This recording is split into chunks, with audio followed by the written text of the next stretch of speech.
Bachelor of Science in Health Services from George Washington University in 1982, and he completed his academic training with a Master's of Service in Health Service Administration in 84 from the same institution. He is currently serving as the Chief Executive Officer of a Cardiac and Vascular Institute in Gainesville, Florida. Mr. Connor joined the Navy out of high school in Ventura, California in 1975, where he served as a hospital, can I do it like Obama did it, corpsman, both at sea and with the United States Marine Corps. I'm sorry, that was really bad. He was a corpsman.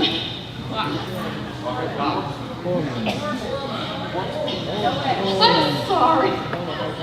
As a medical services officer, Mr. Connor served in naval hospitals and outpatient clinic systems.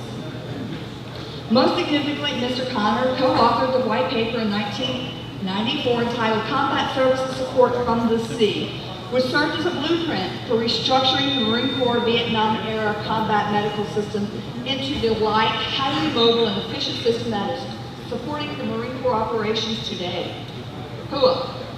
After retiring in 1995, Mr. Connor has specialized in technology development and medical system redesign. He has focused his time on the development of electronic health record technology as an essential tool to ensure that patients receive the best care possible, founded upon evidence-based guidelines. So with that, would you welcome Mr. John Connor?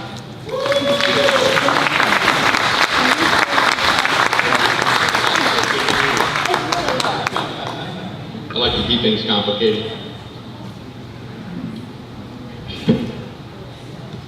Hi there, I am John Connor, and how many of you were here when I was here a month or so back? I just don't want to repeat myself too much. Try to avoid that. There's two things I learned from my mother. Two things, well, many more than two, but two things that I remember the most. The first one is happy wife, happy life.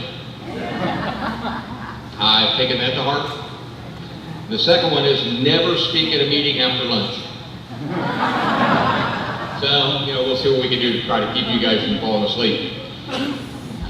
So, I hate to talk about something that is so distressing right after a fine meal. I'm here to talk a little bit about the Affordable Care Act, or the Unaffordable Care Act, as I like to call it. The Obamacare, it's lovingly known in many circles. I have been in healthcare as an administrator or a practitioner of healthcare for more than 40 years. But I want to start a little before that, and many of you will remember this. When I was a young man, our family doctor was a man by the name of Jerome K. Schaefer. He was a great man. We went into his office, and his nurse Joe used to give us shots and make us take medicine. It was horrible, and did all kinds of things to us. But he knew us by our name. He knew my mother by her name, my father by his name. As a matter of fact, as a Jewish guy, he came to our house one Christmas for dinner because he was a friend of the family. He knew us, we knew him. Matter of fact, 35 years later, after he retired, we were in an airport at LaGuardia in New York, and he saw us in the airport. He came running over, gave my mom and dad a hug, remembered them. I mean, he knew us. He knew who we were. We knew who he was. And we'd go into the practice, and he'd see us. And my dad, was an engineer. He had Blue Cross Blue Shield insurance. They never talked about insurance. He billed, he got paid, he made some money. And I know Dr. Schaefer well. He had a number of patients he took care of that didn't have any insurance. And so the money my dad paid, part of it went to take care of people who didn't have any insurance. That's just the way it worked. It was called fee shifting. That was the tradition. Doctors got paid with cash or chickens or rutabaga or whatever. The doctors just took care of people. And in the room, when I saw Dr. Schaefer, it was me and Dr. Schaefer. And when he asked me a question, I could give him an answer because it was just me and Dr. Schaefer. We were the only ones in the room. Nobody else. So fast forward to today. When I go see a primary care doctor, do I need to speak louder? No, you're fine. I'm fine, okay. When I go to see a primary care doctor, you may not know it, but the room is very full. When you're standing there talking to your doctor, first off, your congressman is in the room. Because your doctor has been talking to your congressman saying, this healthcare system is crazy, are you nuts? So your congressman is very interested in what's going on in healthcare. So your congressman is present in the room.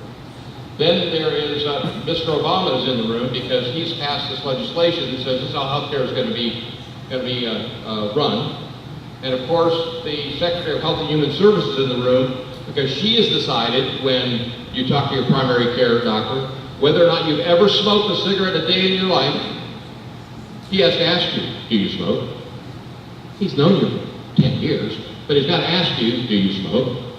Would you like to quit? Can I help you quit? As if he doesn't ask those questions and click the little box, he's not going to get credit for asking that question, and he's going to get a pay cut in 2015. Okay. And also on top of the Secretary of Health and Human Services, who's decided it's important that your doctor become the person who makes sure that you quit smoking, which they should be concerned. He's also going to ask you if you ate your vegetables. How's your diet? Are you eating the right food? Are you eating healthy? And there are questions coming out now that actually get into diet, and if you are eating unhealthy, you lose points, which gets submitted to a system that goes to the government, so the Department of Health and Human Services know how much bacon you eat. See, they're in there, they're in the room with you and your doctor. On top of that now, the Medicare or your insurance company in the room with you, because it's a thing called PQRS, it's quality indicators. And so your doctor is talking to you about your heart, or your knee, or your back, and he's thinking about, well, let's see, I've got to make sure I address your body mass index, if you have asthma, how much alcohol you drink, all these questions they want me to have, and I've got to check these boxes in the electronic medical record, because if I don't check these boxes in the electronic medical record, once again, in 2015, I get a 7% pay cut. And also in the room is an auditor who's saying to your doctor, you don't know what you're talking about, doctor, because if you don't say the magic word, if you don't type the phrase that we say you need to type in the record, and you don't say it in the proper method and the proper adjectives and the proper chain of events that we think you should say it, not only are we not going to pay you, but you may be committing fraud. And then there is the entire government's IT department in the room with you. Because the United States government has decided that doctors need electronic medical records.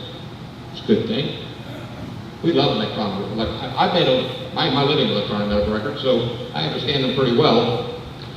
They've decided that doctors have to keep all the information in a medical record the way they want the doctor to keep it. Medical record used to be notes for Dr. Schaefer to remember what he did with me and what I told him the last time I was in it. Medical records now are audit tools, so all those people I told you were in the room can come back and say, gotcha, doctor. Gotcha.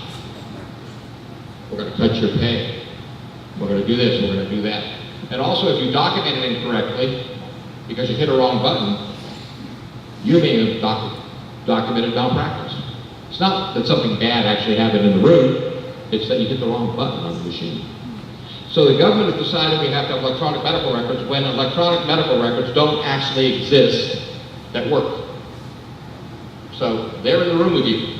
How many of you have had the pleasure of having your doctor talk to his computer instead of you? Because the relationship is no longer between Dr. Schaefer and John Connor or your doctor and you.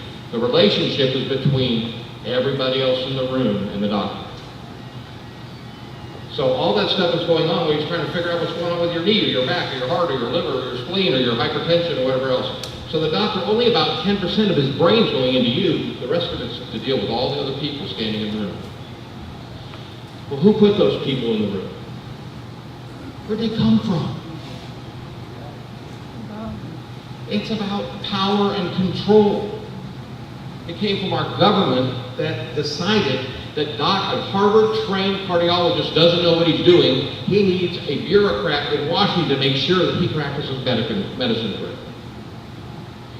And it is an amazing thing to me. So I'm going to talk about national reform. We all know that we have to do something about healthcare. It's getting way expensive. Before Obamacare, we all know that healthcare was getting too expensive. We've seen our premiums go up, we've seen everything go up. And here's what happened. Back in Dr. Schaefer's era, there was Blue Cross Blue Shield. There might have been Aetna floating around, there were a few private insurance companies. Then the government said, let's have Medicare. So what happens when you take $1 million and you throw it in the middle of the floor at a mall? Everybody goes running for the money. That's what happened when Medicare came in. All of a sudden there's this money thrown out in the middle of the room, and the doctor's trying to take care of you, and all these people are running around trying to find the money. What can I do to make money off what my relationship with the patient is? So all of a sudden, what it used to cost $100 to see a doctor and get a full visit and get lab tests and everything else, now costs $1,000 or $2,000, because there's all these layers and layers and layers of things that have been added to healthcare because people make money. That's really what happened. So you have this insurance system that pays people for doing more work, and I would like to tell you that there are doctors out there who will do work just to get paid. It's true. There are cases where doctors do bypass surgery on perfectly normal heart arteries because they can get paid for the surgery. There are cases of doctors who will put stents in people's hearts because they can get paid for it. It is true. It is true. It's rare and few and far between. But all the government regulation and all the review and everything else hasn't addressed that issue. They still get paid for doing bad medicine. Hasn't changed anything. Hasn't changed anything. So the reason the government went into all this to change and add these rules, regulations, and all these people in the room with you is because they thought that they could practice medicine better than your doctor. They want to be in control. They want power. They want control. It's about the money. Follow the money. Follow the money. You know, it's pretty simple. So we now have a system where, I want to say this too, the government writes a check. It's about a $2 trillion system now, but you have a check coming out for $100 for health care. Out of that check for $100, $25 of it gets eaten up by the Department of Health and Human Services administration. Come up with regulations, programs, rules and regulations, and audit tools. Okay? That money now gets to the insurance company who's managing it for the Department of Health and Human Services. Their overhead is 25%. It is. It's between 20 and 25%. So that dollar is now 25% goes to that insurance company. Insurance company writes a check to the doctor. You know what my overhead is to manage my practice, make sure I get paid for your visit? About 25%. So every dollar spent to make sure you get health care and I get health care, 75 cents of it goes to some paper pusher that has nothing to do with what's going on between you and your doctor. So that is the system that we have before Obamacare. Okay, before Obamacare. That's the problem. Where did that system come from? The government created a system that doctors, it is illegal up until just recently for doctors to talk to each other about taking care of you. If my cardiologist sat in a room and talked to your primary care doctor and said, listen, this patient has heart failure, I want you to do an echocardiogram once a year, I want you to put him on this medication, if this happens, send him to me, we're going to do this, we're going to pacemaker in, we'll do this, we'll do that. And if they talked about how to manage your care, they would go to jail. It violates the START, Patient Self-Referral Act. The government did not want doctors talking to each other about your care. You know how they talk? Well, I got to go to a nurse or a health administrator at an insurance company to decide what's going to happen to you. I'm not allowed to talk to the primary care doctor. Who came up with that cockamamie idea? The government. Because they didn't want doctors to be in control, they wanted the government and government-managed systems to be in control. Our government is out of control, folks. So this, out of this $2 trillion healthcare system, only 25 to 30% of it's actually going to take care of you and me. Well, I make a living at it. I get paid. But to be honest with you, most of what I do is trying to make sure the doctors get paid. And really, if the doctors just got paid, they wouldn't need me, and then I'd find something else to do. Okay, so that's the system before Obamacare. Now comes Mr. Obama, and now, remember I said Mr. Obama was in the room? Well, he's in the room, and he's saying, well, you know, you guys are getting too much health care. There's waste in this system. There's waste in this system. Your doctor's giving you and you and you too much health care. So what we're going to do is we're going to take 25% of your health care away from you.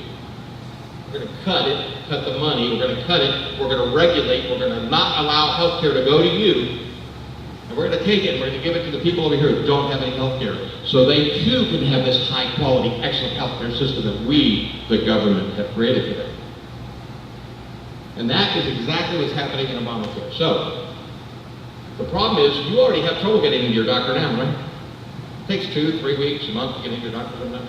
Well, let's have 25 million people out of that. So you can give insurance all day long, you still can't get into the doctor. But they took away 25% of your health care to fund uninsured folks. Now, I want to give the solution, then I'm going to talk about what's really happening day to day in Obamacare. Here's the solution. It's really simple. You empower, there's a bill actually, HR 2000, it's an awesome bill, you gotta read it, it's in the House, good bill, support it, wonderful. But you take doctors, and you say, doctor, I want you to take care of these patients. And we're gonna pay you some reasonable fee. I don't care, come up with some reasonable fee. We can all, more reasonable, we can figure out some reasonable fee. They don't need to live in mansions, they don't need to live in mud huts. Some reasonable fee for a doctor to get paid. You get some other doctors, if there's a bad outcome, to review what happens, to decide if that doctor's a bad actor. And if a doctor does something they shouldn't do, they do heart surgery on you when you don't need it, that doctor needs to go to jail. Pretty simple. They don't now, but they need to go to jail. And if a doctor is a bad actor and they do stuff they shouldn't do, you know, doctors know who they are. Doctors know who the bad doctors are. They really do. If there are bad doctors out there, they need to be taken out of the system. So there aren't so bad doctors are dealt with. And only doctors can do that, because they're really the only ones who can deal with it. So put doctors back in control of healthcare the way they were back in the early 70s. Get rid of all the oversight and overhead and give you back your money. You know, because who's paid for all this? You are. Taxes, healthcare premiums. Give you back your money. Fire half the administrators. That'll save you $1 trillion. Then give free healthcare to the poor folks who don't have any insurance. And you still save $1 trillion. It's really simple. The healthcare problem is not a healthcare problem. It is a government problem. It is a government trying to name me one government program that worked efficiently and actually saved money and did what they said it would do. The healthcare program is everybody in the world running to make money off the government, and the government is picking winners and losers. That's what's happening. Now, in Obamacare, I wish I could tell you what is going to happen in Obamacare. I look at this stuff every day. It's my business. My livelihood is tied to the success of our business. I read about it. I study it. I am actually, by law, by federal law, required by 1 October to send a letter to all my employees. I have 150 employees, explaining to them, or I get a $500 fine per employee.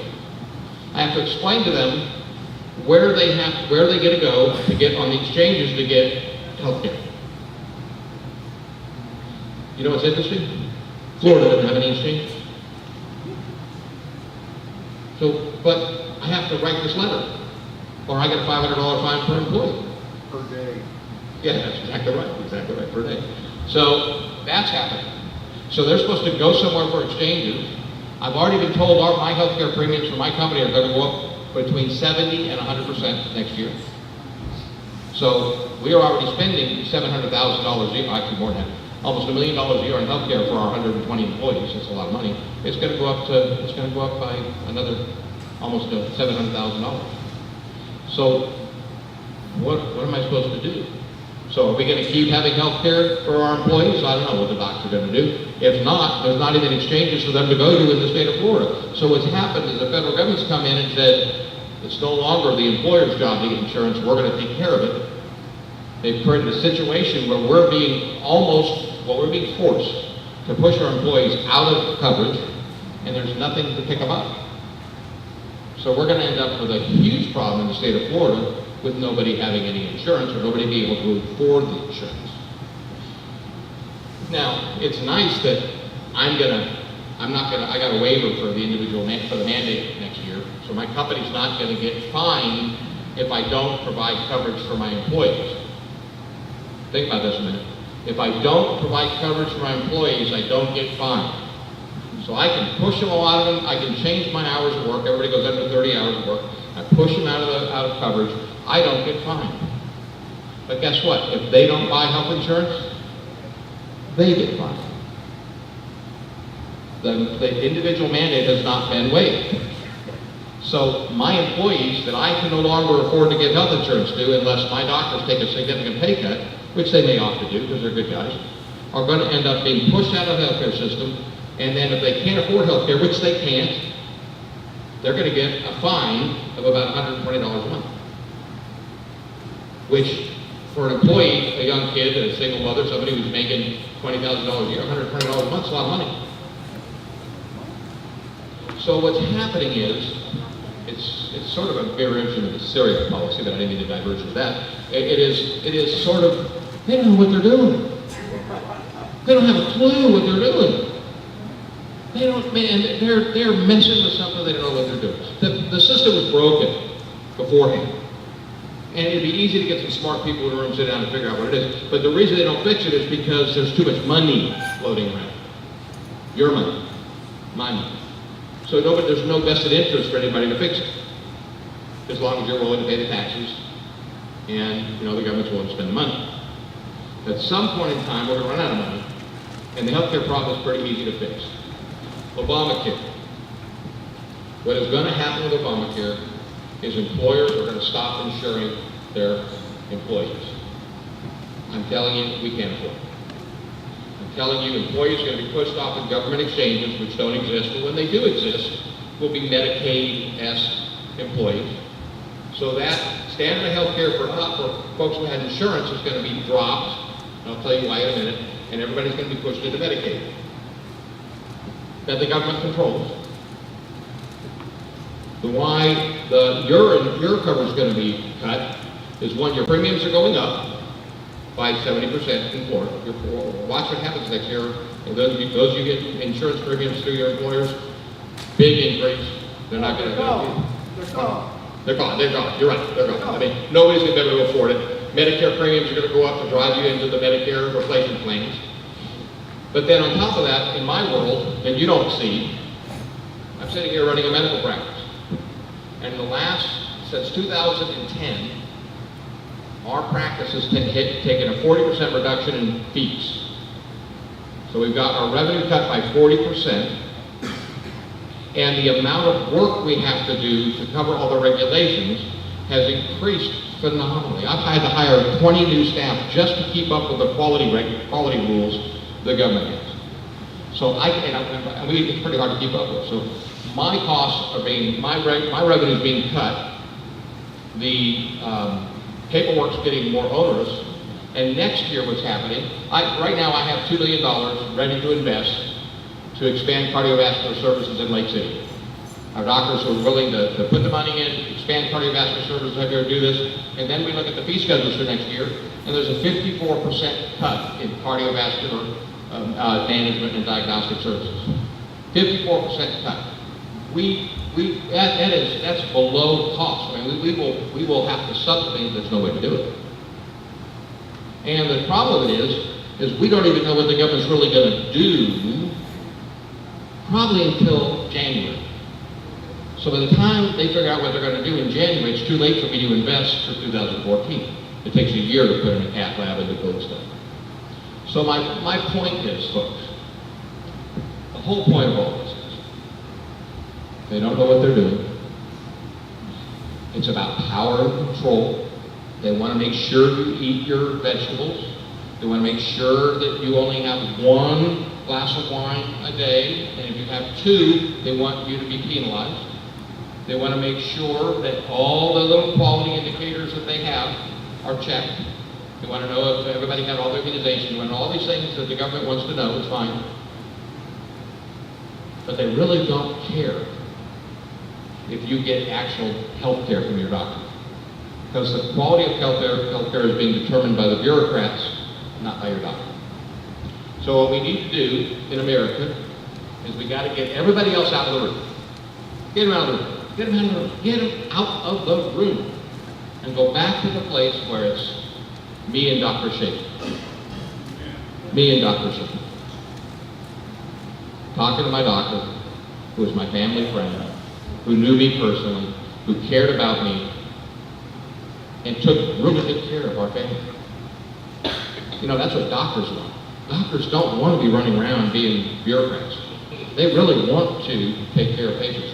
The vast majority of doctors I've ever worked with in 40 years are decent, honorable men of integrity. Smart guys work hard, but they're spending so much of their time just trying to keep up with the paperwork. So, the Affordable Care Act is not affordable. What we are all, it is all just a ploy, by the way, for single-payer system. When the healthcare system crashes, they're going to say, oh, the answer is give everybody Medicare, which really gets diluted down to Medicaid.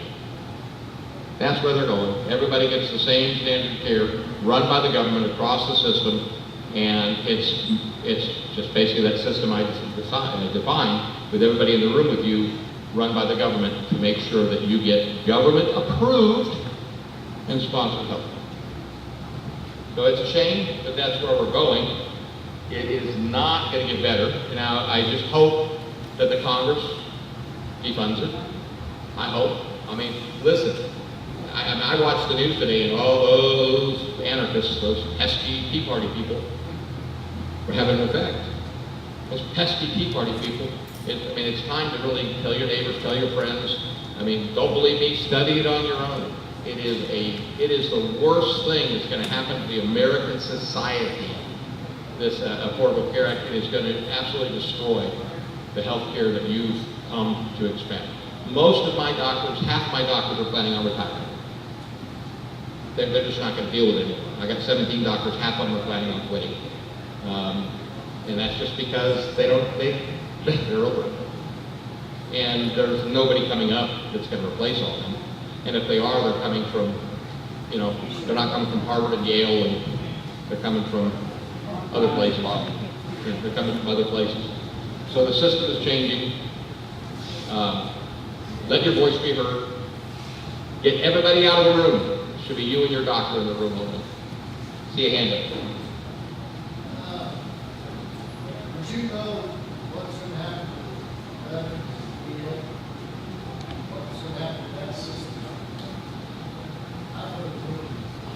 Well, what will happen with the veterans in VA, because that's been sort of an isolated, separate system, like campus and TRICARE and everything, and the veterans have all been separate, that will be rolled into the federal system. That will be rolled into they're going to put under the name of, we're going to improve the system, we're going to push it out into the exchanges, let veterans pick the exchanges. They're going to push it into the same government-run system, which will give some veterans some choices, but they will be closing the veteran system. They're not going to keep it open. They're going to integrate everything into this federally managed system. I bet. Probably take 10 years, but that's what's coming. Sir.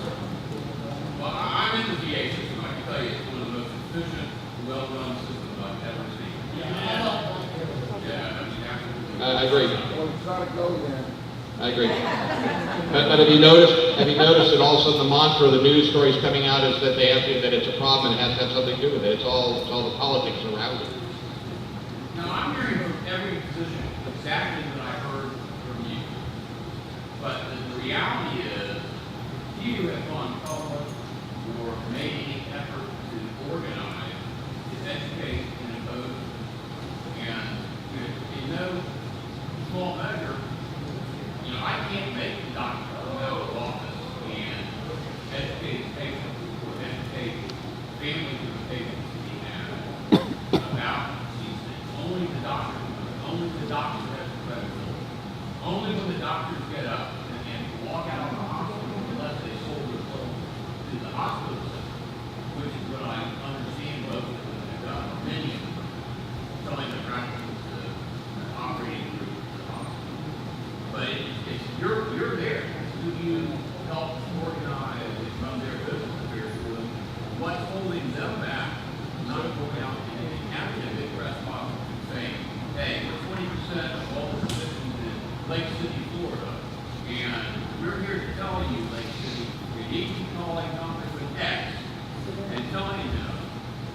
about to lose medical care because of Obamacare. Because we're going to retire. Why are we not seeing that? Well, in our practice, a year ago, and then 6 months ago, and then 3 months ago, the doctors sent personal letters that they wrote to their patients expressing exactly that. Okay. And it was nice, we only had one negative response back, everybody else was thank you. We gave them the congressman's phone number, the senator's phone number. We explained to them that we would probably be leaving the system, probably going private pay, that we probably couldn't afford to stay in the system. I know that they've asked me, they've allowed me to come up and speak to you all. I speak to other groups. The doctors had the congressman in, we spoke to him. We're going to get a bunch of physicians in the area in with the congressman and help him do fundraising, trying to get him educated, keep him educated. For the most part, physicians are apolitical. It's pretty hard to get physicians involved in anything political because, you know, they work. I mean, they work from, my guys go to the hospital at 6 in the morning to start rounds. They leave at 8 o'clock at night. And that's their day. And then they're on call every 7 or 8 weekend. That's their life. So to tell them to come out and get involved in politics is sort of, and if they get involved in politics, that means they're not in the office working, which means that they can't afford to pay the staff. So, I mean, it's hard to get doctors involved in anything that isn't involved in their daily life because they're just busy. They're just so busy. And in truth, at the end of the day, anybody who's closer to my age is already planning on retirement. They've given it up. They just see it as being, the beast is too big, and they're done. And they basically, what I've heard guys say is that, you know, how can we change it? And, you know, they do put money into lobbies. They do write letters, but that's all they can do. When I wish there was more. Gentleman in the blue shirt behind you, Mr. Kennedy.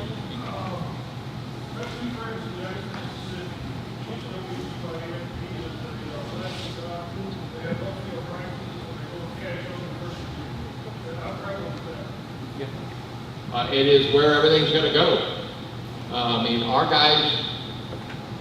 See, what people don't know. I'm going to come back to what you said. What people don't know. Mark Tooley, a Harvard-trained interventional cardiologist, does peripheral vascular work. What people don't know is he just did a $40,000 case on a guy's leg, an uninsured guy that was referred to him from Palatka because he had no insurance and he was going to lose his leg, have an amputation, and he did the case. So it isn't about the money; it's about the what they call the, I won't use the term, the hassle factor. So most physicians will they'll drop out of Medicare, and they'll say, listen, you go ahead and bill Medicare, they give you $27, we'll take 30, pay it. But the deal's gonna go back between you and them, and they're gonna start talking to you about your bill rather than talking to the insurance company about the bill.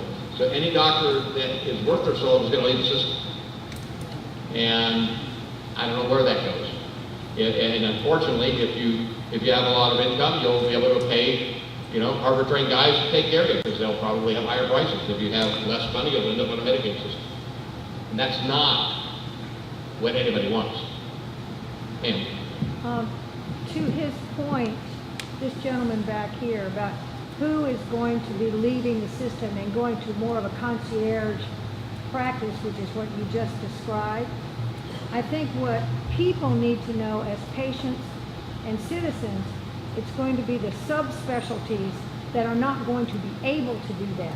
There aren't many $40,000 procedures that can be performed for, right. So I think at this point, the power is in the hand of the patients. The patients and citizens through these type gatherings need to continue to make an impact because very few specialties can go into the type cash only system that you're speaking of. So that means that people needing specialty care are the ones that are going to get no care or very delayed care. Take your oncology guys. That's very expensive treatment. They're not going to be able to move to a cash only situation. So people need to be aware of that because doctors are going to try to do what they can, but it's going to be on a very limited basis. And the specialists will quit. Right. Specialists are going to retire, so it's going to happen, so there won't be any specialists. Their kids are raised, they own their own home, they're out. Right. Yeah. Repeat some of that you were saying, John. We couldn't hear it all. Okay, well, so the issue is primary care doctors will move to a concierge form of medicine. What that means, as a matter of fact, my doctor, I helped him set up his practice. A guy named Peter Patacci over at Orange Park, he's a great doctor. So he got out of taking any insurance and he takes just cash. He'll bill your insurance for you and whatever they pay is fine. He's not really into the money, he just is out of the hassle factor. He kept paper records. He's not ever going to electronic medical record. He doesn't care what anybody says. And I have a relationship with him. He saved my wife's life twice just by calling her at 10 in the morning on a Saturday because he was concerned for her. So concierge medicine, back to what I was talking about, my doctor and me in a room, but it's a cash basis only. And that'll be primary care. Primary care guys are going to move into that because of the hassle factor with all the government programs. They're just not going to take the hassle factor. The quality docs will move into concierge medicine. Specialists, a specialist can't really afford to do that. The $40,000 case I was alluding to, how many of those can you do before you go broke? So you can't really leave the healthcare system. You can't really go cash only because who can write you a check for $40,000? And so and now your insurance company can pay for part of it. You pay the difference. But specialists are probably going to leave the system if they can and retire. None of my doctors. This is the first. None of my doctors' children are in medical school. None. 0. 24 doctors. None of them in medical school. And that's the first time in my entire life. Every doctor I ever knew, one of their kids were in medical school. And so they told their kids, get out. They're not, don't go become a lawyer, do something else. So the medical system is being changed. Specialists will leave. Primary care will go concierge. Sir. Real quick, you said if you're going to lose points if you have 2 glasses of wine during the day and other scoring procedures. Yes. Yes. What happens when you have somebody who's drinking a case of beer a day? I mean, when they're negative, what happens to how they can be penalized by this? I don't know that is actually known yet because we don't know what's going to happen in the system next week, let alone what they do with all this data. But your score. Because remember, when I talked to Dr. Schaefer when I was 15 years old and I told him the story of my life, it was between him and me. Nobody else knew. My mom didn't know, my dad didn't know. If they needed to, he probably would have told them. But it was between him and me. Now, everything that goes on in your life is not only between you and your doctor, but it's in a database out there that's searchable by other people. So that information about your alcohol use or your smoking use or whether or not in 1968 you used recreational drugs, all that stuff is going to be in a database someplace that'll be searchable by your life insurance company, by whoever's approved by the government to have that data. So I don't know what'll happen with it, but it remains to be seen. Eventually, I think they probably say they'd raise premiums, but it's all a subsidy anyway, so how they can raise premiums on somebody who has a lower health score. Sir?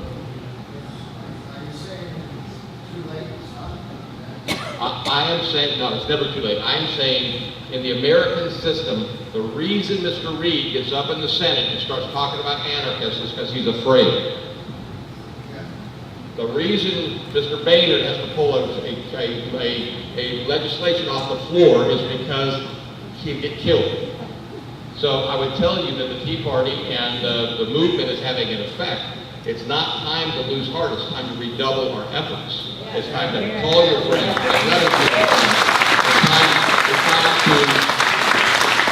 It's time to stand up. It's time to get the ropes. Yeah, don't say that out loud.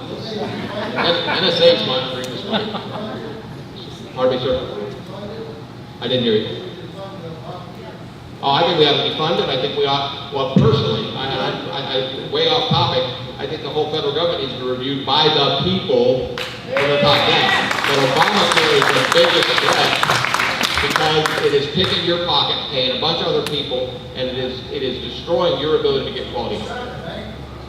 We're already bankrupt. What are you talking about? Oh, of course, the debt hasn't gone up in 120 days, but the gentleman next to you had his hand up, sir. I'm kind of concerned about the stories I'm hearing that there's millions and millions of sepulchres out there just waiting for somebody. Do you have any clue what that's all about? Millions and millions of what, sir? Coffins, sepulchres. Oh, I don't know. I don't know about that, but I would tell you that his question was, there's millions of body bags out there waiting for the result of Obamacare.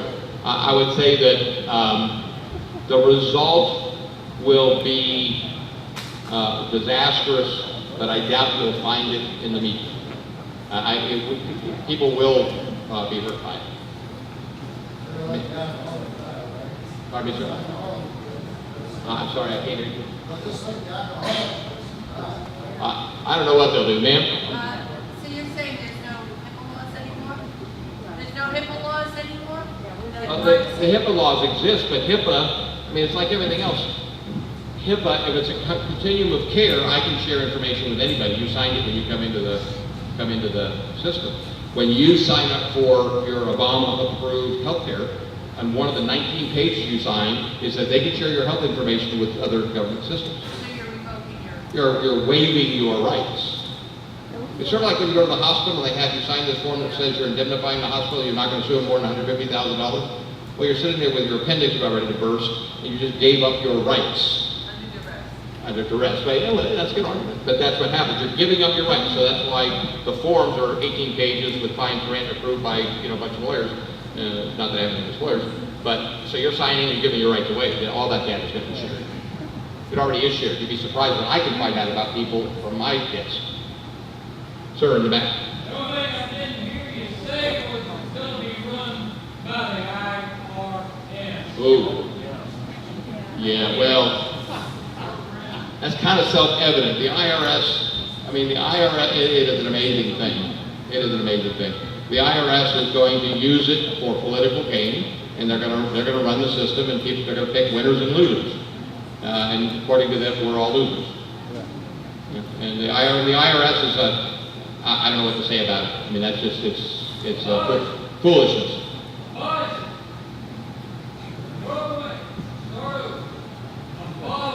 Abolish the IRS? Flat tax. But I'm not here to talk about flat tax. But yeah. Sir. Okay, we've got 3 seconds to midnight. We've got to fund Obamacare in the next continuing resolution. Sir. So if we got to take 10 million Tea Party patriots to Washington, D.C. and plug it down, we got to do something. We got to put the pressure on Boehner and Congress to defund it. But they don't have enough guts. They got to be more afraid of us than anybody else. And we haven't put enough fear in them yet to get to that point. Well, I think when, as the Tea Party moved, when I joined the Tea Party a number of years ago, as that was happening, people were pretty heartened by it. The last couple of election results, people were kind of, disheartened by it, and I think history will show us there was some interesting things that happened during those election cycles. We're already finding that out. I mean, I think what we have to do is stop and take a breath and realize who we are.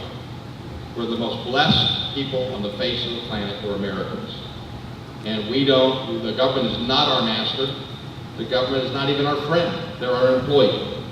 And we've got to get that message out. Yes, marching on Washington will make good media for the 2 channels that show it. But really, we've got to start talking not only to our congressmen, but all our friends and neighbors. We've got to get out and start educating people on what's really going on. Every one of us have 5 or 6 or 10 or 20 people who we know who need to understand what's happening, and they've got to get active, because they've already heard from all of us. How many of us already heard our congressman 25 times? We need some new letters going out, new people. We got to get some new people understanding what's happening, so the volume of those letters are quadrupling. Sir. The average American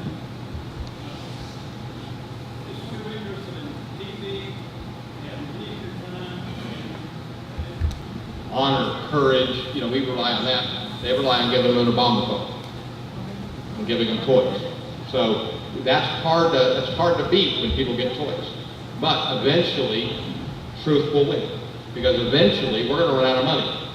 eventually bankruptcy will in fact hit the country, and eventually all the, it'll all have to come to a stop. And hopefully we can stop it and recover the America that we all grew up in and love before that happens. Obamacare is just a foil to destroy the fabric of American. It's another foil used to destroy the fabric of our country. That's all it is. All those people will make tasty solid green. Yeah. Yeah, the bottom line is, Obamacare is not good. It's going to get worse. Find a doctor you trust, good primary care doctor, hang on to them. They'll take care of you, because doctors in general are good people. And tell your neighbors, tell your friends, watch what's going to happen. In January, it is going to be a mess. It's going to be a mess, because 25 million new people into the system, no availability, doctors leaving, premiums going up. It's going to be a mess. Hang on. Any other questions? Yeah, I want to talk about redoubling efforts. We have a finite time right now, and they're going to play the shell game. And it's by way of continuing resolution. In the House, if they're allowed to pass continuing resolution to fully fund Obamacare, that's what that does. Then they put another resolution which defunds Obamacare. When it gets to the Senate, Harry Reid strips out the resolution to defund, and you've already got the full funding of Obamacare. What we have to do is get more on the phone and make those calls, tell them where that's going, and the leadership of the House want it done. It is come to really John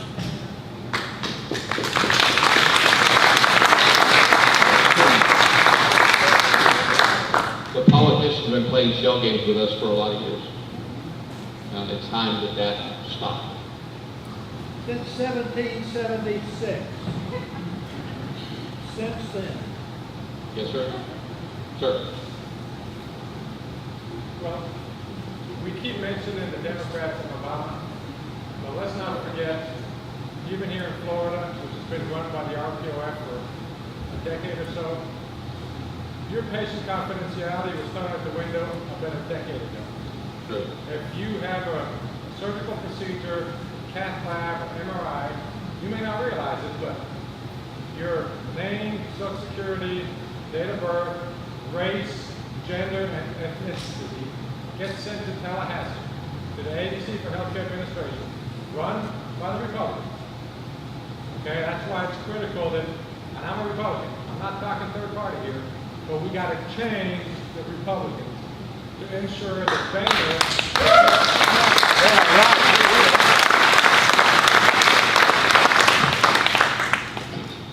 Well, you're absolutely correct. I worked for the Department of Health for a number of years, and the difference between a Republican administration and a Democratic administration is the language, the words they use. That's all.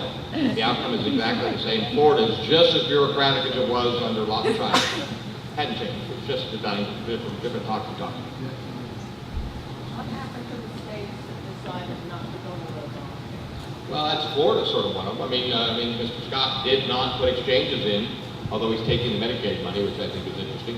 He's not putting the exchanges in, so what will happen is the taxes will go in place, the premiums will go up, employers are going to be forced to push employees out of the system, so they're going to lose health care, so that the number of people without health care is actually going to balloon. So now that without health care, Mr. Obama would say, well, come over to me, I'll give you health insurance with a government subsidy, Medicaid, and now you'll have insurance. But since Florida does not accept the federal subsidy, they're going to go to the exchange and buy Blue Cross Blue Shield for $1,200 a month for a single person. They're going to buy $895 for a single person. I mean, the cost is going to be prohibitive for a young single mother or a young man who's making $25,000, $30,000 a year. They can't afford it. So now they're not going to have health insurance, and they're going to end up paying a $125, $120 a month fine for not having health insurance. Yeah, fine. So what's going to happen is they're going to get hurt. They're still not going to have health insurance. So will the hospital still have to treat them like they Still, hospitals still have to treat them. Hospitals still have to treat them. What about the disabled? What will happen to the disabled? Disabled. You're disabled, well, you know, the Social Security disability is still there. It's there. You'll still get paid, and if you've been disabled for a while, you'll have Medicare, and all that system will stay in place. What will happen though is care will get rationed. It'll get hard to get access. It's going to harder to get in to see a doctor. You're going to have more mid-level practitioners, nurse practitioners, and PAs taking care of you. Have good people, but I'd rather have a Harvard-trained interventional cardiologist to manage me than a mid-level. All our doctors do for me. Why are the hospital corporations so invested in supporting Obamacare and assisted living? Well, because they have a good lobby. So here's the deal. It costs right now in my practice, I use cardiology. In my practice, we can do coronary interventions, we can put stents in, we can do people's hearts in our office. In the state of Florida, Medicare doesn't allow that because the hospital lobby says it has to be done in a hospital. But it's perfectly safe, perfectly fine for us to do it in the office. It's about a 40% discount if we do it in our office. Doing it in the hospital, it's a 40% increase in cost. So the hospital lobby has pushed everything into the hospital. They don't want doctors doing it in their office. And so the hospital lobby is working with the politicians to say, you need to bring everything into the hospital so we can work together, we can team up on this. But what it's going to do is going to increase the cost of healthcare. It's not going to reduce the cost. Hospitals have a good lobby. They're more expensive than doing it outside of the hospital, and it's all about the money. They get paid 40% more than we do outside of the hospital for everything they do. So it's a question of political influence. Political influence, and a hospital is so much less efficient than a well-run physician practice that's doing a surgical center, TOI down in Gainesville. Very efficiently run, very inexpensive to run. So, I'm a retired physician. I walked away from medicine 12 years ago because of the capital tax. During my time in practice, though, I saw a number of technical innovations, technology that made medicine safer, more cost efficient, and save lives. What do you think this Obamacare is going to do to technological innovation? it's done. I mean, they're already taxing the device companies to stop creating stuff, new things. America it's very interesting in our country. We run through the FDA, we tax it out of existence, make it very expensive, we allow it to be sold overseas at a discount. It's a very interesting thing what happens in our country. Sort of like drugs. The very same drugs you take, it costs you, $50 a pill, right across the border in Canada, it's $5 a pill.